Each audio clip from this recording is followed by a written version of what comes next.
2023년 10월 17일 LA 온누리교회 새벽 예배입니다. 할렐루야. 오늘 하루도 허락하신 하나님께 감사드리며 우리 찬양의 고백을 드리겠습니다.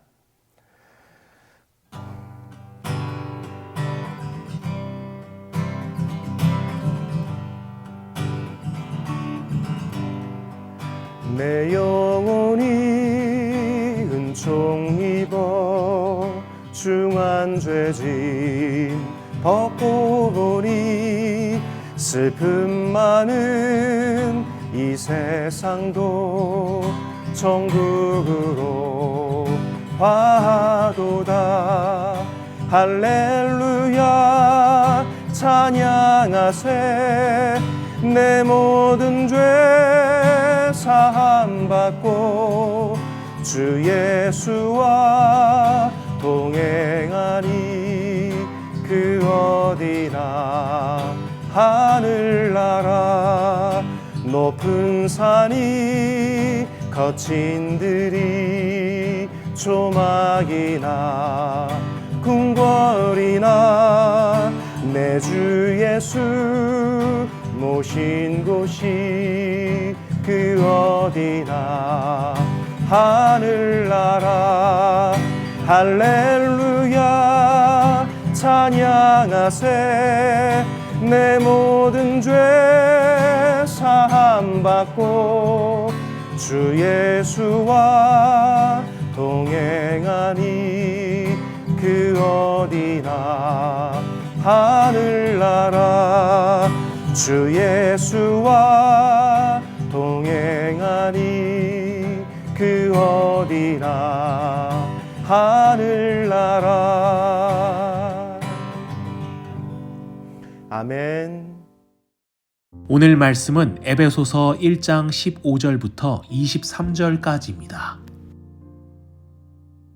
그러므로 주 예수 안에 있는 여러분의 믿음과 모든 성도들을 향한 사랑의 소식을 나도 듣고 내가 기도할 때마다 여러분을 생각하며 여러분으로 인해 감사하기를 그치지 않습니다.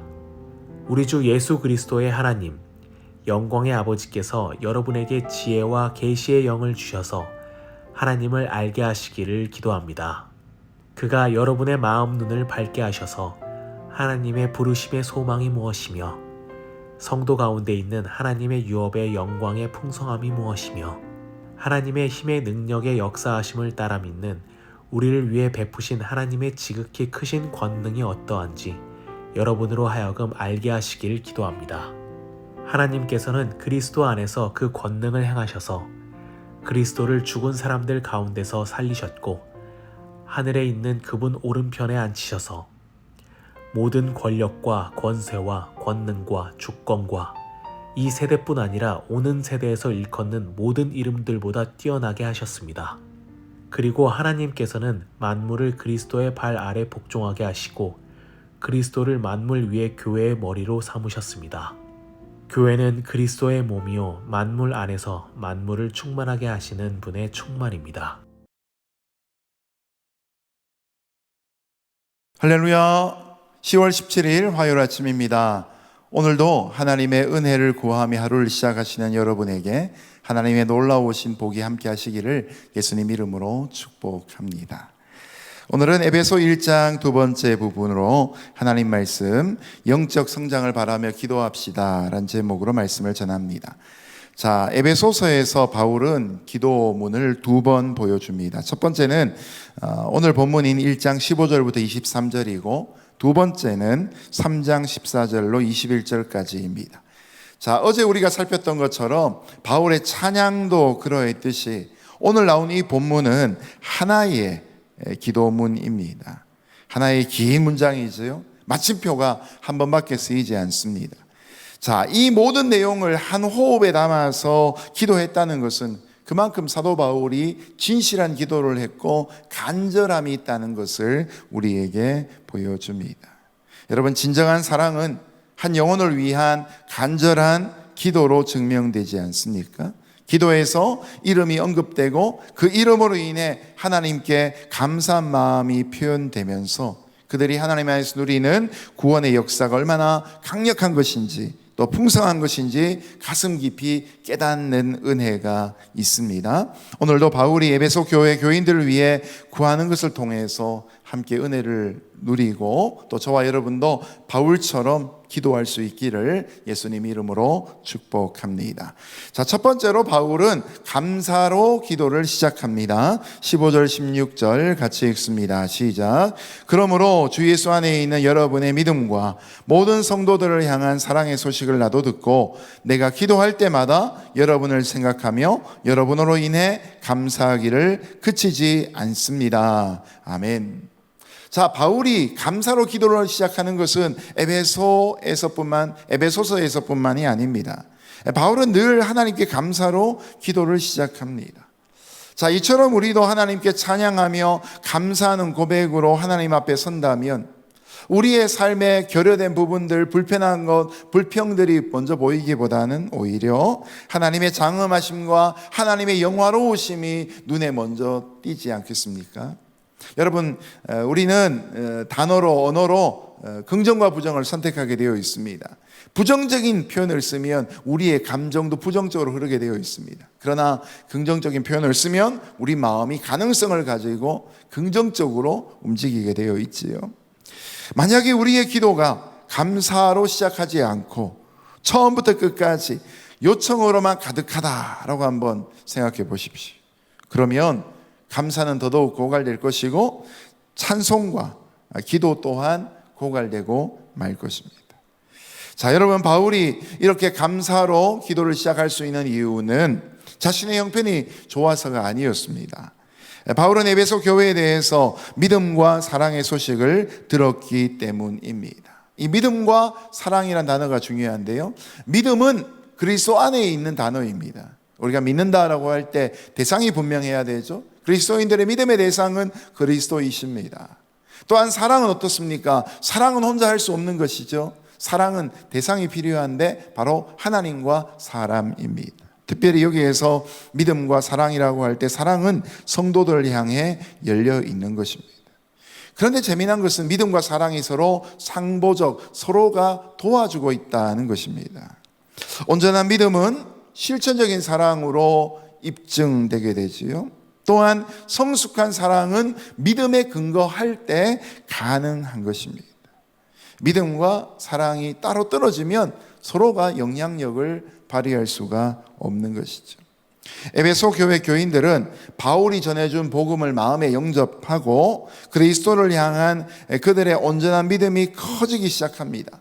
개인적인 신앙 고백이 분명해지기 시작한 거죠. 그와 동시에 그들에게는 이제 사랑의 요소가 발휘되기 시작하는데 성도들 서로 간에 사랑의 교제가 활발하게 이루어지고 있습니다.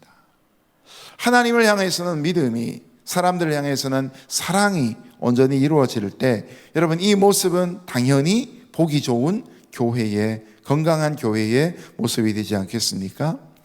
본래 에베소는 우상 숭배의 본거지였습니다. 음란과 강포에 충만한 곳이었습니다. 그런데 사도 바울이 3차 전도 여행 때 2년 가까이 머물면서 에베소의 두란노 서원에서 심혈을 기울여 말씀을 가르치고 개척 역사를 감당하죠.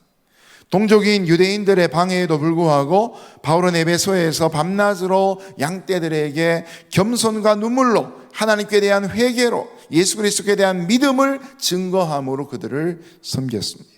이 일로 인해 에베소에 큰 성령의 역사가 일어났지요. 그러니 바울이 뿌렸던 그 복음의 씨앗이 이제는 하나님을 향한 믿음과 사람들을 향한 사랑으로 균형 있게 꽃피고 열매 맺는 모습을 볼 때 사도 바울은 자신의 입장이나 처지보다도 오히려 그들이 들려주는 좋은 결실을 듣고서 기뻐할 수밖에 없었던 것입니다.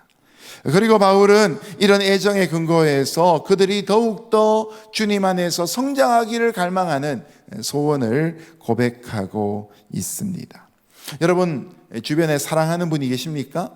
그리스도께 대한 믿음이 분명하다면 우리는 그 믿음을 근거로 이제는 사랑으로 우리의 믿음을 표현해야 할 것입니다. 구체적으로 섬기는 일을 가질 때 우리는 건강한 신앙이 될 수 있습니다. 오늘도 누군가를 향해 간절한 기도의 제목을 가지고 끊임없이 중보하며 할 수 있다면 우리가 또 직접적인 도움을 줄 수 있는 좋은 섬김의 관계가 되기를 예수님 이름으로 축복합니다. 자, 그러면 이제 바울이 감사 다음으로 에베소 성도를 위해서 하고 있는 간절한 기도의 제목들을 함께 보겠습니다. 17절에서 19절 말씀 같이 읽습니다. 시작. 우리 주 예수 그리스도의 하나님 영광의 아버지께서 여러분에게 지혜와 계시의 영을 주셔서 하나님을 알게 하시기를 기도합니다. 그가 여러분의 마음눈을 밝게 하셔서 하나님의 부르심의 소망이 무엇이며 성도 가운데 있는 하나님의 유업의 영광의 풍성함이 무엇이며 하나님의 힘의 능력의 역사하심을 따라 믿는 우리를 위해 베푸신 하나님의 지극히 크신 권능이 어떠한지 여러분으로 알게 하시기를 기도합니다. 아멘. 자, 이제 에베소 성도를 향해서 하고 있는 바울의 중보 기도는 크게 두 가지의 제목으로 나눠질 수 있습니다. 첫 번째 간구는 지혜와 계시의 영을 주셔서 하나님을 알게 해달라는 것입니다. 여러분, 지혜란 말은 영어로 wisdom인데 하나님에 관한 객관적인 지식을 의미합니다. 두 번째로 계시란 말은 revelation이란 말인데 하나님에 관한 것을 하나님이 스스로 우리에게 보여주시는 걸 보고 계시라고 말합니다. 여러분, 계시는 하나님이 열어주시지 않으면 인간의 열심으로 볼 수 있는 것이 아니다는 것을 말합니다. 자, 우리에게 아름답고 광활한 우주가 있습니다. 길을 걷다 보면 너무나 아름다운 자연 만물들이 우리 앞에 있지요. 그런 걸 가만히 관찰하다 보면 거기에서 하나님의 능력과 신성을 발견할 수 있습니다. 자, 이런 걸 보고 우리는 자연 계시 또는 일반 계시라고 말합니다. 우리가 살아가는 이 땅 가운데서 하나님을 인격적으로 만나지 못한 사람이라 할지라도 겸손하게 자연을 관찰하면 창조주가 계시는구나 라는 이런 일반 계시의 결론에 도달하는 것이 마땅하지요. 그러나 이것으로 온전한 구원은 이루어지지 않습니다.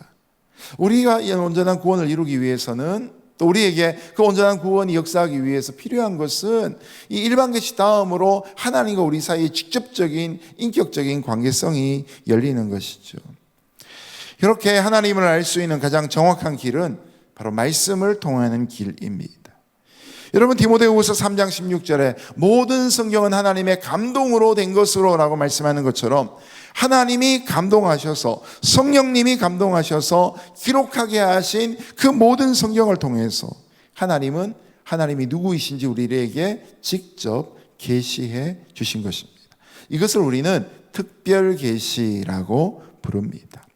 히브리서 1장 1절에 보면 하나님께서 구약의 여러 선지자를 통해 여러 모양으로 말씀하셨다는 부분이 나옵니다. 여러분, 구약에 있는 선지자를 통해서 하나님이 다양하게 말씀하셨는데 역사의 마지막 날 예수 그리스도를 통해서 우리에게 온전하게 말씀하셨다라고 히브리서가 말하죠. 하나님에 관련된 단어가 이렇게 많습니다. 하나님의 사랑, 하나님의 은혜, 하나님의 진리, 하나님의 능력, 하나님의 구속 계획, 하나님의 통치, 하나님의 소망, 하나님의 거룩한 성품. 이 모든 것이 다 성경에 나타나고 있습니다. 그래서 어떤 본문을 붙잡더라도 그 본문 안에 반드시 하나님이 어떤 분이신지 하나님의 성품과 하나님의 역사에 대한 분명한 고백들과 기록이 담겨 있는 것이죠. 그래서 예레미야 29장 13절에 보면 너희가 전심으로 나를 찾고 찾으면 나를 만나리라 라고 약속하고 계십니다.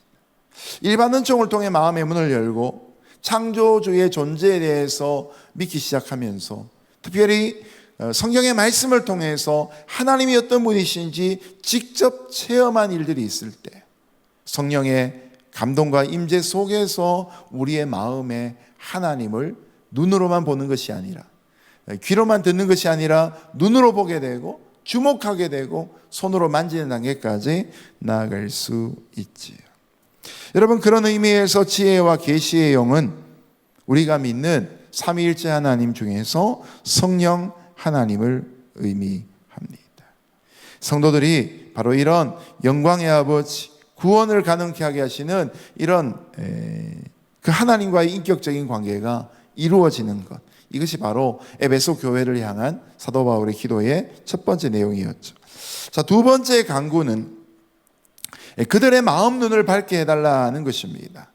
마태복음 6장에 보면 눈은 마음의 등불이니라고 말합니다. 또 우리가 흔히 안경점에 붙어 있는 그런 광고 문구를 보면 눈은 마음의 창이다라고 말하죠. 눈이 어두우면 마음도 어두워진다는 의미입니다. 육신의 눈이 밝으면 우리는 세상의 지식과 세상의 흐름을 읽을 수 있습니다. 똑같은 데이터라도, 똑같은 뉴스라도 육신의 눈이 밝은 사람이 그것을 보면 바로 재물을 버는 것으로 연결시킬 수 있지. 그러나 여러분, 육신의 눈이 아무리 밝아도 영적인 눈이 어두우면 어떤 사태가 벌어집니까? 영적인 세계 앞에서는 깜깜이가 될 수밖에 없는 것이죠. 우리의 마음의 눈이 밝아질 때에만 우리는 현재만 보지 않고 장래를 볼 수 있습니다. 우리의 마음의 눈이 밝아져야지만 우리가 눈앞에 보이는 현상과 물질만을 보지 않고 그 너머에 있는 하나님 나라를 보게 되죠. 물질만 보지 않고 그 너머에 있는 영혼의 문제까지 볼 수 있습니다. 우리의 마음의 눈이 열려야 세상의 제국과 기업들이 보이는 것이 아니라 그 너머에 계시는 하나님이 통치하시는 하나님 나라까지 볼 수 있는 것이죠. 이렇게 우리의 마음의 눈이 밝혀지면 18절에 보면 부르심의 소망이, 또 한 번 더 18절에 보면 유업의 영광의 풍성함이, 그리고 19절에 보면 하나님의 지극히 크신 권능이 보이게 됩니다. 가끔씩 눈에 수술하시는 분들이 있습니다. 백내장, 녹내장으로 고생하시는 분들이 이제 병원에 작정을 하고 가셔서 수술을 받으십니다. 그 과정은 좀 번거롭기도 하고 수술하고 나셔도 검은 테에 이런 안경을 쓰고 사셔야 됩니다. 그런데 그러고 한 일주일, 2주일 지나고 나면 너무너무 눈이 밝아졌다고, 세상이 이렇게 광명천지냐고 그렇게 수술을 권하시는 모습을 종종 보게 됩니다. 여러분, 그처럼 에베소 교회 성도들이 마음의 눈이 밝아져서 이 세상 빽빽하게 채우고 있는 하나님의 권능을 발견하는 것이 바울의 기도의 제목이었습니다. 하나님이 우리의 어두운 눈에 보이지 않는 그 하나님이 우리의 마음의 눈이 밝혀지면 모든 것이 하나님의 역사인 것이 보이는, 그 정말 영적으로 깨어있는 그런 하나님을 감각하는 그런 모습이 있기를 바울이 기도하는 것이죠. 오늘 저는 이 아침에 이 두 번째 바울의 기도의 제목처럼 우리 사랑하는 성도님들의 삶에 마음 눈이 밝아지기를 예수님 이름으로 축복합니다. 하나님의 운행하심을 읽을 수 있는 눈이 열릴 때 우리는 정말 멋지게 사도행전 29장을 써내려갈 수 있을 것입니다. 이처럼 지혜와 계시의 영을 하나님이 우리에게 주시고 마음 눈을 밝게 하시면 그때 하나님을 아는 지식은 믿음이 성장함을 따라 함께 성장하게 됩니다.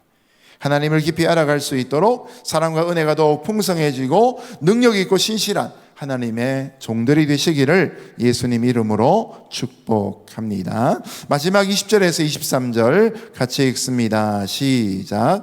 하나님께서는 그리스도 안에서 그 권능을 행하셔서 그리스도를 죽은 사람들 가운데서 살리셨고 하늘에 있는 그분 오른편에 앉히셔서 모든 권력과 권세와 권능과 주권과 이 세대뿐 아니라 오는 세대에서 일컫는 모든 이름들보다 뛰어나게 하셨습니다. 그리고 하나님께서는 만물을 그리스도의 발 아래 복종하게 하시고 그리스도를 만물 위에 교회의 머리로 삼으셨습니다. 교회는 그리스도의 몸이요 만물 안에서 만물을 충만하게 하시는 분의 충만입니다. 아멘. 바울은 하나님이 부어주시는 지혜와 계시의 영을 통해서 성도들이 깨닫고 그리고 신앙 고백과 삶의 지표가 될 만한 내용들을 몇 가지로 소개합니다. 첫 번째는 하나님의 능력으로 십자가에서 죽으신 예수님께서 부활하셨다는 내용입니다. 여러분, 우리가 신앙에 절대로 타협할 수 없는 내용이죠. 십자가에 죽은 예수님만 믿는 것이 아니라 하나님의 능력으로 십자가에서 죽으신 예수 그리스도께서 부활하셨다는 것입니다. 부활이 있음으로 인해 기독교는 종교가 아니라 신앙이 되는 것이죠. 두 번째, 부활하신 예수 그리스도께서는 현재 하나님의 우편에서 그분의 통치를 대행하시면서 우리를 위해 중재하고 계십니다.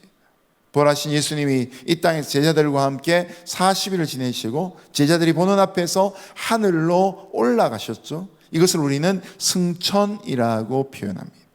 그런데 처음 그곳을 간다 의미에서는, 하늘로 가셨다는 의미에서는 하늘로 오를, 하늘천, 오를 승자를 써서 승천이라고 쓰지만, 그러나 원래 예수님이 이 땅에 계신 분이 아니라 하늘에서부터 오신 분이죠. 그래서 예수님은 올라가셨는데 돌아가셨다, 원래 계신 곳으로 다시 컴백하셨다, 이런 의미에서 승귀라는 신학적 용어를 씁니다.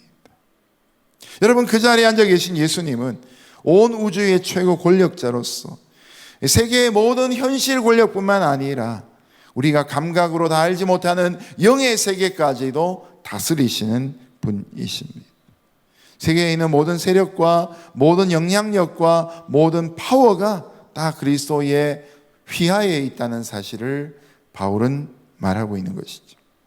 세 번째입니다. 그렇게 위대하신 우주의 실권자이신 그리스도께서 바로 우리가 속한 교회의 머리가 되신다는 것입니다. 여러분, 예수님은 이 땅에서 떠나 하나님께로 돌아가셨지만 성령을 우리 가운데 보내시고 그 성령이 이 땅에 오심으로 시작된 것이 바로 교회 아닙니까? 그러므로 교회는 그 머리가 예수 그리스도이심을 고백합니다. 전 우주적인 하나의 교회의 머리가 되신 분은 바로 예수님이십니다. 그리고 우리는 지역교회로서 현재 모이고 있는 것이죠. 우리의 교회는, 우리가 섬기는 교회는 그리스도께서 이 땅에 남기신 그분의 몸입니다. 그리고 이 몸 안에 온 우주를 충만케 하시는 하나님의 충만이 함께 합니다. 여러분, 교회의 실체가 무엇입니까? 무엇이 교회입니까? 교회 주소를 대고 이것이 교회라고 말할 때, 여러분, 당신의 교회는 어디 있습니까? 라고 할 때 주소를 말할 수 있습니다. 코리아타운과 라티노타운의 경계에 있습니다. 메가더팍 공원 바로 뒷골목에 있습니다. 메가더팍 양로병원 바로 앞에 있습니다. 이렇게 설명할 수 있지만 사실 진정한 의미에서 당신의 교회는 어디 있습니까? 할 때는 저는 제가 바로 교회입니다, 이렇게 고백할 수 있어야 되는 것이죠. 우리가 교회입니다 라고 말할 수 있어야 되는 것이죠. 우리의 교회의 유일한 분, 머리이신 예수 그리스도 한 분 아래 교회는 하나님의 충만을 담고 이 땅에 하나님 나라를 이루며 지금도 확장되고 있는 것이죠. 여러분, 종종 교회를 훼손하려고 하는 세력들이 가끔씩 등장합니다. 그러나 이것은 이루어질 수 없는 구테타입니다. 왜냐하면 하나님께서 권세를 갖고 계시고 그 오른편에 계신 예수님이 모든 권세를 붙잡고 계시기 때문입니다. 그렇게 하나님의 뛰어난 능력이 그리스도 안에 나타났고 그 그리스도의 능력이 지금 교회에 부어졌습니다. 여러분, 오늘 말씀해 보면 이 믿음과 사랑이라는, 믿음과 행동이라는 것이 조화를 이루고 있는 에베소 교회의 모습을 보여주는데요. 오늘날 이런 에베소 교회의 모습 속에서 우리에게 있는 부족함은 무엇인가? 믿음의 요소가 부족한지, 사랑 또는 행동의 요소가 부족한지 자신의 신앙도 돌아보고 우리의 신앙도 되짚어보면서 오늘도 우리의 나태한 모습을 각성하고 주님이 기뻐하시는 교회가 될 수 있는 저와 여러분 될 수 있기를 예수님 이름으로 축복합니다. 오늘도 하나님께서 우리에게 지혜와 계시의 영을 주시고 우리의 마음의 눈을 밝히셔서 하나님의 부르심의 소망과 그 기업의 영광의 풍성함과 능력의 역사하심을 알게 하시기를 기도합니다. 우리가 이렇게 기도하고 감사할 때 오늘 이 하루도 승리하는 날로 삼아 주실 것입니다. 함께 기도합니다. 하나님 아버지, 감사합니다. 오늘 하루도 우리 가운데 역사하여 주셔서 바울이 에베소 교회를 바라보는 그 따뜻한 것처럼 우리의 심령에도 하나님의 몸, 하나님의 백성들이 모인 공동체로 예수 그리스도의 머리 되심을 인정하는 그 몸인 교회로서 성령의 권능을 가지고 참 믿음의 역사를 실천하며 살아가는 신앙 될 수 있기를 간절히 바랍니다. 하나님 아버지, 오늘도 우리의 마음의 눈을 밝혀 주옵소서. 이 땅을 주관하고 계신 그 주님의 영광을 보게 하시고 하나님의 섭리의 경영, 그 경륜이 어떠한지를 바라보며 감격할 수 있는 복된 하루 되게 하여 주옵소서. 오늘도 연약한 우리의 삶 가운데 주님이 채우시고 우리를 성장하게 하시고 우리 가운데 온전케 하시기를 원하며 예수님 이름으로 기도합니다. 아멘. 우리 계속해서 계신 자리에서 통성으로 같이 기도하실 때 이 땅 미국과 조국 대한민국 위해 기도하겠습니다. 우리 미국과 대한민국이 복음을 열방 가운데 선포하는 선교하는 나라 되게 하여 주옵시고, 경기의 어려움 속에서도 온전히 하나님께서 기뻐하신 교회들이 날마다 힘을 얻어 부흥하고 성장한 역사가 있게 하시고, 이 미국 땅 위에 하나님이 원하시는 바른 정치가 이루어질 수 있도록 역사하여 주옵소서. 우리 미국 땅을 축복하며 이 땅의 마약과 동성애의 문제와 생명 경시 풍조와 또한 분노의 문제, 분노 조절이 안 되는 모든 문제 가운데 하나님의 역사하심이 함께하기를 원합니다. 우리 그런 마음으로 이 땅을 위해 중보하며 기도하며 나가도록 하겠습니다. 함께 중보하며 기도할 때 주의 이름 한번 부르짖고 나아갑니다. 함께 주의 이름 부릅니다. 주여